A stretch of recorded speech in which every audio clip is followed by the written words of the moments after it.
Sebagai rangkaian peringatan HPN tingkat provinsi 2024, PWI Sumsel gelar bimbingan teknis Bako Humas dengan tema sosialisasi Undang-Undang Nomor 40 Tahun 1999 tentang Pers dan Kode Etik Jurnalistik. Sebagai rangkaian pada peringatan Hari Pers Nasional tingkat Provinsi Sumsel yang telah dimulai pada tanggal 1 Juni kemarin, PWI Sumsel menggelar bimbingan teknis Bako Humas dengan tema sosialisasi Undang-Undang Nomor 40 Tahun 1999 tentang Pers dan Kode Etik Jurnalistik.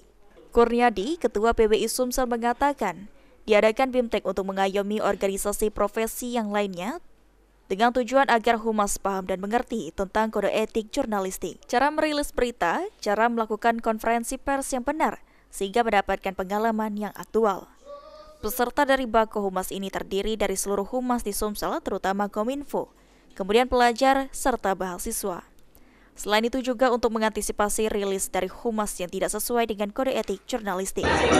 Dan tujuan supaya peserta humas ini memang benar-benar paham dan mengerti tentang adanya kode etik jurnalis, bagaimana merilis berita, bagaimana melakukan konferensi pers.